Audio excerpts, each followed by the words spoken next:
பதம் தந்து அருள்வாய் படி விநாயகா, பற்றினேன் உன் பாதம் தனையே படி விநாயகா.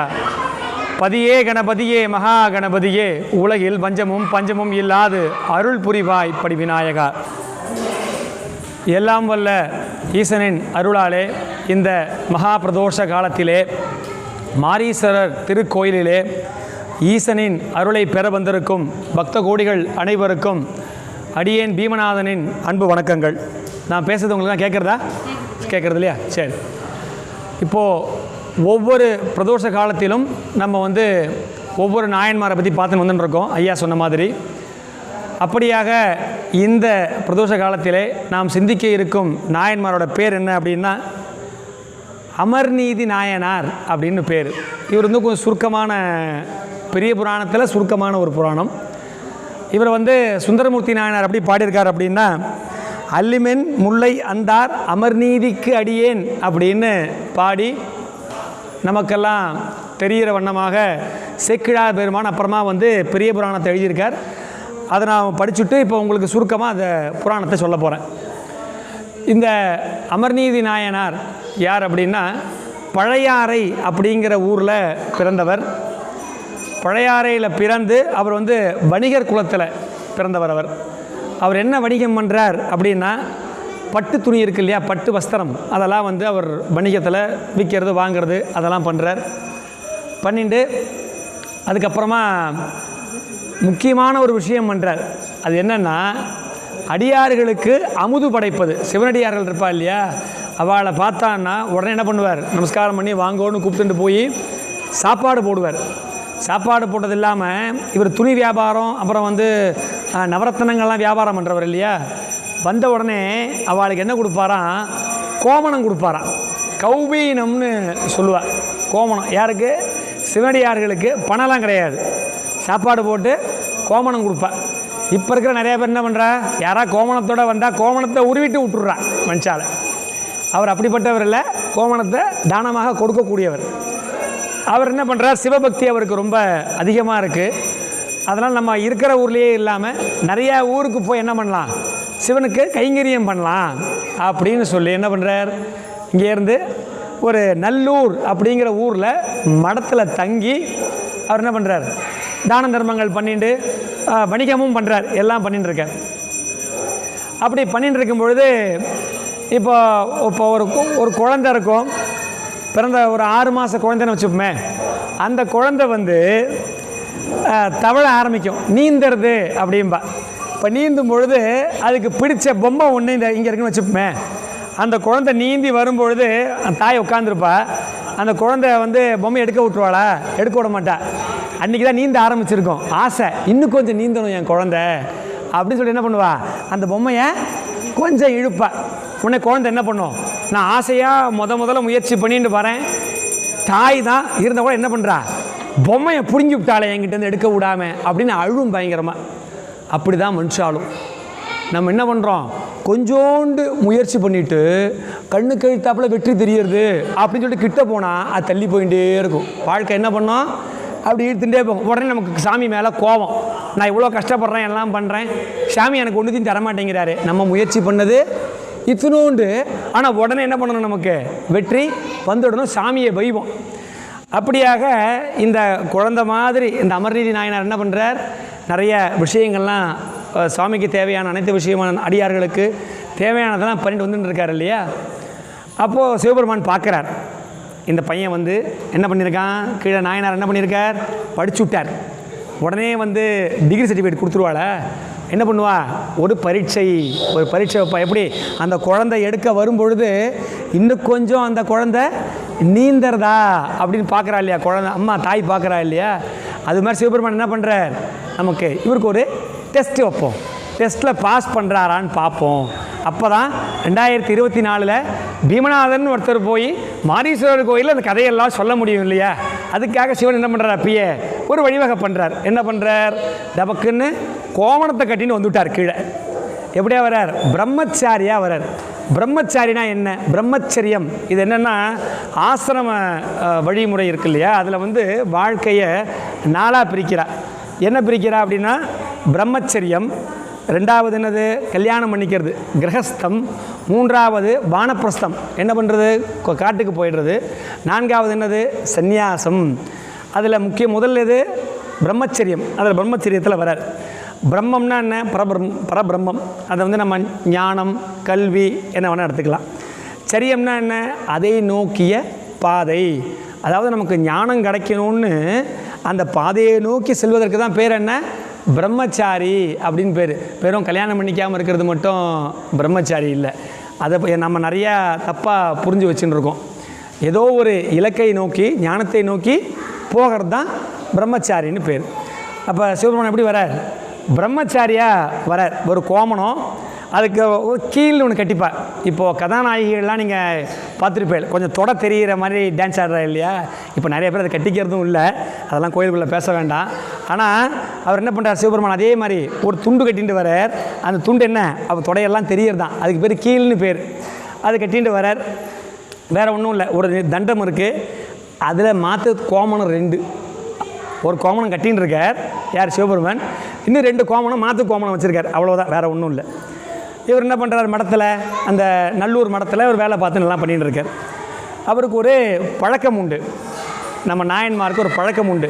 இப்போ யாராவது ஒருத்தர் சிவனடியார் வந்தாச்சுன்னா சுவாமி என்ன சாப்பிட்ற என்ன வேணும் அப்படின்னு கேட்குறதுக்கு முன்னாடி இப்போ தான் வந்துருது டயட், நீங்கள் பேலியோ டயட்டில் இருக்கீங்களா இன்டர்மிட்டன்ட் ஃபாஸ்டிங் அப்படின்னு என்னென்னமோ சொல்கிறா இல்லையா. அது மாதிரி சுவாமி உங்களுக்கு என்ன மாதிரியான உணவு பழக்க வழக்கம் உங்களுக்கு. ஏன்னா அந்த காலத்தில் பாருங்க என்ன பண்ணுவா, பூண்டு வெங்காயம் சில கிழங்கெல்லாம் சாப்பிட மாட்டா. என்ன காரணம் அப்படின்னா, இப்போ எடுத்துக்காட்டுக்கு நம்ம ஆற்றுல என்ன பண்ணியிருப்போம், ஒரு வெண்டைக்காய் செடி போட்டிருப்போம், ஒரு தக்காளி செடி போட்டிருப்போம். ஆண்டாம்பி போய் அந்த வெண்டைக்காய் நாள் பறிச்சுட்டு வாடா சாம்பார் வைக்கணும் அப்படின்னு அமுச்சு விடுவா. அந்த குழந்தை போய் பறிச்சுட்டு வரும். அந்த குழந்தை பறிச்சாக்க அந்த செடி செத்து போயிடுமா என்ன, செத்து போகாது. போய் தக்காளி பறிக்கிறா, செத்து போயிடுமா என்ன, செத்து போகாது. ஆனால் இதுவே ஒரு பூண்டாக இருக்கட்டும், ஒரு வெங்காயமாக இருக்கட்டும், அதெல்லாம் என்ன பண்ணுவோம், நம்ம வேரோடு அடி வேரோடு அறுத்து எடுத்துருவோம். அதுக்கு மேலே எடுத்ததுக்கப்புறம் அந்த செடி அதே மாதிரி என்ன பண்ணாது, இருக்காது, செத்து போயிடும். அதனால தான் என்ன, அது கொல்றதுக்கு சமமாக. அதனால் அது அசைவமாக நினச்ச காலங்கள்லாம் உண்டு. பூண்டு வெங்காயம் கிழங்கு வகைகள் அசைவம்னு நினைக்கிற பழக்கங்கள்லாம் இருந்த காலம். அதனால் அந்த சிவபெருமான் அந்த வேஷத்தில் வந்திருக்காரு இல்லையா, பிரம்மச்சாரி வேஷத்தில் வந்த உடனே இவர் கேட்குற, சுவாமி உங்களுக்கு என்ன உணவு பழக்க வழக்கம், உங்களுக்கு எப்படி பிடிக்குமோ அது மாதிரி நான் என்ன பண்ணுறேன், சாப்பாடு உங்களுக்கு சமைச்சு போடுறோம் அப்படின்னு சொன்ன உடனே அவர் எல்லாம் சொல்கிறார், எனக்கு இப்படி வேணும்பா, எனக்கு அப்படி வேணும்பா அப்படின்னு எல்லாம் சொல்கிறார். சொன்ன உடனே இந்த பிரம்மச்சாரியாக வந்திருக்காரு இல்லையா, இப்போ நீ சமைச்சுட்டே இரு, நான் என்ன பண்ணுறேன் போய் ஸ்நானம் குளிச்சுட்டு வரேன். ஏன்னா குளிச்சுட்டு தானே சாப்பிட்ணும். இப்போ பசங்களுக்கெல்லாம் சொல்லணும் குளிச்சுட்டு சாப்பிட்ணும் அப்படிங்கிறத தினம் எழுந்து சொல்லணும். அம்மா அப்பாவும் குளிச்சுட்டு சாப்பிட்டு பழக்கத்தை காமிச்சு கொடுத்தா தான் பசங்களும் குளிச்சுட்டு சாப்பிட்ற பழக்கத்துக்கு வரும். சொன்னால் மட்டும் செய்யாது. பிரம்மச்சாரி சொல்கிறார், அந்த நாயன்மார் சொல்ல, நான் போய் குளிச்சுட்டு பாருங்க. கிளம்பும்போது அப்படி மேகத்தை பார்க்குறார். மேலே வானத்தை பார்த்தா பயங்கரமாக மேகங்கள்லாம் சூழ்ந்துட்டு கரு மேகமாக இருக்குது. டிசம்பர் மாதம் போல் இருக்குது. அவருக்கும் பயம், மழை வருமோ. அவர் வச்சுருக்கிறதே 2 கோமணம், அதுவும் நனைஞ்சு போயிடுத்துன்னு வைங்கோ, அவர் என்னத்தை மாற்றிப்பார், ஏற்றியும் அவரால் மாற்றிக்க முடியாது. உடனே என்ன பண்ணுறார், வா எனக்கு ஒரு உதவி பண்ணுறியா, சொல்லுங்கோ சுவாமி, உங்களுக்கு நான் உதவி செய்வதற்கு என்ன தவம் செய்தேனோ, என்ன புண்ணியம் பண்ணியிருக்கணும், என்ன வேணால் பண்ணுறேன் சொல்லுங்கோ. பெருசாலாம் ஒன்றும் பண்ண வேண்டாம், 2 கோமணம் வச்சுருக்கேன்ல, அந்த ஒரு கோமணம் தனி மழைக்கு இலக்க படாமல் கொஞ்சம் பத்திரமா வச்சுக்கோயேன், நான் குளிச்சுட்டு என்ன பண்ணுறேன் உன்ட்ட வாங்கிக்கிறேன். சுவாமி தாங்கோ சுவாமி அப்படின்னு பத்திரமா வாங்கிக்கிறார். வாங்கும் போது ஒரு வார்த்தை சொல்கிறார். என்ன சொல்கிறார், கோமணத்தோட அருமையை நான் சொல்லி உனக்கு தெரிய வேண்டிய அவசியம் இல்லை, அது எவ்வளோ முக்கியமான பொருள், உன்னதமான பொருள்னு உனக்கு தெரியும், என்கிட்ட இருக்கிறதே அது ஒன்று தான் மாற்றுறதுக்கு, அதை பத்திரமா வச்சுக்கோ, நான் குளிச்சுட்டு வாங்கிக்கிறேன். இவர் தான் வைரம் வியாபாரி. இவர் வைரம் வைடூரியம் கோமேதகம் எல்லாமும் அவர் என்ன பண்ணுறார், வியாபாரம் பண்ணக்கூடிய ஆள். அந்த பேழை இருக்கும் இல்லையா பத்திரமா லாக்கர், அது உள்ளே கொண்டு போய் என்ன பண்ணுறார், இந்த கோமணத்தை பத்திரமா வச்சு பூட்டி சாவியை என்ன பண்ணிட்டார், இடுப்பில் முடிஞ்சுட்டார். இவர் என்ன பண்ணுறார், வைக்கிறதும் இவர் தான். இப்போ வச்சாச்சு, என்ன நடக்க போகிறது நீங்கள் எல்லாம் கணிச்சிருப்பேன், அது இருக்குது, நாங்கள் வருவோம். அதுக்குள்ளே என்ன பண்ணுறார், இவர் போய் காவிரியில் கங்கையை ஏந்தி கொண்டிருப்பவர் என்ன பண்ணுறார், காவிரியில் குளிக்கிறார். யார், சிவபெருமான் போய் குளிச்சுட்டு அவர் தானே, அவர் மழை வரும்னு வர வைக்கிறதும் அவர் தான், அவருக்கு தெரியாதா என்ன. உடனே என்ன ஆச்சு, மழை, பயங்கரமான மழை. அவர் உடுத்தின்னு இருந்ததை எடுத்து துவைச்சி ஈரமாகிடுது. கையில் ஒன்று வச்சுருந்தாரே ஒன்று, அதையும் போட்டுண்டாச்சு. அவர் மழையில் நடந்து வரத்துக்குள்ளே கட்டின்னு இருந்த ஒரு கௌபீனம் ஒரு கோமணம் என்ன எடுத்து நனைஞ்சு போயிடுது. குளிர் நடுங்கிட்டே வரார். வந்து பார்த்தா இவர் எங்கேருந்து உள்ளேருந்து வெளில வரார். நாயன்மார் வரார். வந்து சுவாமி சாப்பாடு தயாராக இருக்குது, சாப்பிட வாங்கோ. பா சாப்பிட்றது இருக்கட்டும்பா, நனைஞ்சு போச்சுப்பா, ஒரே குளிர் எடுத்துப்பா, நான் உங்ககிட்ட ஒரு கௌபீனம் கொடுத்தனே அதை போய் கொண்டு வா. சோதோ திவ்யமாக சுவாமி நான் கொண்டு வரேன் சுவாமி, இதுக்காக நான் வந்து உங்களுக்கு தராமல் இருக்க போகிறேன் அப்படின்னு விருக்குன்னு உள்ளே நடந்து போகிறார். அப்படி திறந்து பார்க்குறார். எப்படி பேங்க்கில் போய் மினிமம் பேலன்ஸ் நம்ம வச்சில்லைன்னா அக்கௌண்ட்டில் பணம் இருக்காது இல்லையா, உறிஞ்சிடும் பேங்க்கு. அது மாதிரி லாக்கரை திறந்து பார்த்தா உள்ள கௌபீனத்தை காணும். கௌபீனத்தை மட்டும் இல்லை, பக்கத்தில் வைடம் வைடூரி அதெல்லாம் காணா போயிருக்குமான்னு பார்த்தா அதெல்லாம் காணா போல. வைரம் இருக்குது, வைடூரியம் இருக்குது, தங்கம் இருக்குது, கோமணத்தை காணும். கோமணத்தை யார் எடுத்திருப்பா? அதுவும் பூட்டி வச்சதுக்குள்ளே எடுத்தவர் வெளில நிற்கிறார், அது வேறு சமாச்சாரம். இவர் தேடுறார். இவருக்கு வந்து கலவரம் புரியல. நம்ம பெரிய என்ன தான் வந்து பெரிய வியாபாரியாக இருக்கலாம், வாங்கிட்ட பொருளுக்கு பதில் சொல்லணுமே, இவருக்கு என்ன பண்ணுறதுன்னு தெரியல. கையை பிசைஞ்சுட்டே போகிறார். எங்கப்பா குளிர் எடுத்துப்பா, சீக்கிரம் தாப்பா, நான் மாற்றிக்கணும். அப்படிங்கும்பொழுது சுவாமி நான் அந்த கோமணத்துக்கு பதிலாக அது பாருங்க ஓரெல்லாம் கிழிஞ்சு இருந்தது, நான் ஓரம் அடித்து ஒரு கோமணம் வச்சுருக்கேன், அதை உங்களுக்கு தரேன், நீங்கள் அதை உடுத்துங்கோ சுவாமி. நீ இந்த ஓரம் அடித்ததெல்லாம் நீ ஓரம் கட்டாத பேச்சை, எனக்கு என்னது, நான் கொடுத்த கோமணம் எனக்கு வேணும். நடா விடா அப்படியா நிற்கிறார். என்ன பண்ணுறதுன்னு தெரியலையே, நான் வேணால் பட்டில் திரட்டுவான் சுவாமி. இப்போ பட்டில் கோமணம் கட்டினா நடக்க முடியுமாப்பா, பறக்குன்னு எரியாதா எனக்கு அதெல்லாம் தெரியாது, ஏன் கோமணம் எனக்கு வேணும். இவர் வந்து என்ன பண்ணுறார், பிடிவாதமாக அப்படியே நிற்கிறார், நகர மாட்டேங்கிறார் இடத்த விட்டு. என்ன பண்ணுறதுன்னு தெரியலையே அப்படிங்கும்போது ஒரு யோசனை வர்றது. பொதுவாக நம்ம என்ன பண்ணணும், நம்ம ஒரு செயலை செய்யும் பொழுது அந்த செயலில் ஏதாவது தடங்கள் ஏற்பட்டால் நான் பண்ணிவிடுவேன் அப்படின்னு நின்னா உருப்பிடுமோ? உருப்படாது. முயற்சி அவசியம் இல்லைன்னு சொல்லலை. நம்ம என்ன பண்ணணும், முயற்சி பண்ணணும், இறைவனோடு சேர்ந்து முயற்சி பண்ணணும். வெறும்னா என்ன பண்ண முடியாது, தண்டவாளம் ஒரே இதில் ஓடாது, ரெட்டை தண்டவாளம் இருந்தால் தான் வண்டி ஓடும். அது அவருக்கு டக்குன்னு என்ன பண்ணலை, பொறி தட்டலை. நான் என்ன பண்ணுறேன் சுவாமி, உங்களுக்கு வேணும்னா வேறு தரேன் என்ன நம்ம சொல்லி பார்க்குறார். அவர் என்ன பண்ணலை, மசியறதா இல்லை. இவர் டக்கு என்ன சொல்லிவிட்டார், நான் எடைக்கு எடை தரேன், உங்கள் கோமணத்துக்கு நான் என்ன பண்ணுறேன், எடைக்கு எடை, அதுக்கு சமமான கோமணத்தை நான் தருகிறேன். உடனே இவர், அப்போ நீ எடைக்கு எடை கொடுத்துருவிய, என் கோமணத்துக்கு எடையா நீ வச்சிருக்கிய? அப்போ நீ சரி எங்கே, நீதான் பெரிய வியாபாரியாச்சே, பெரிய துலாபாரம் இருக்குமே தராசு, அதை கொண்டு வா. கொண்டு வந்தாச்சு, வச்சாச்சு. இந்த பக்கம் அவர் ஒன்று கூடுதலாக ஒன்று வச்சுருந்தார் ஈரமாயி, அதை எடுத்து இடது பக்கம் வைக்கிறார். இப்போ வலது பக்கம் காலியாக இருக்குது. வச்ச உடனே என்ன எடுத்தது, இப்படி இறங்கிடுது. போய் கொண்டு வாப்போ, என்னமோ ஓரம் அடித்தது பட்டு என்னென்னமோ சொன்னியே, போய் உங்ககிட்ட இருக்க கோமணத்தை கொண்டு வாப்போ. இவர் போய் கடன் 2 கோமணமாக கொண்டு வர, ஒன்றுக்கு 2, ஏன்னா இடம் அப்போ தானே இறங்கும். என்ன காத்திரமாக வந்து செய்யப்பட்ட கோமணம் அதை வைக்கிறார். என்னாச்சு நமக்கு தெரியும், இதுவே இறங்கி இருக்குது, இது ஏறலை.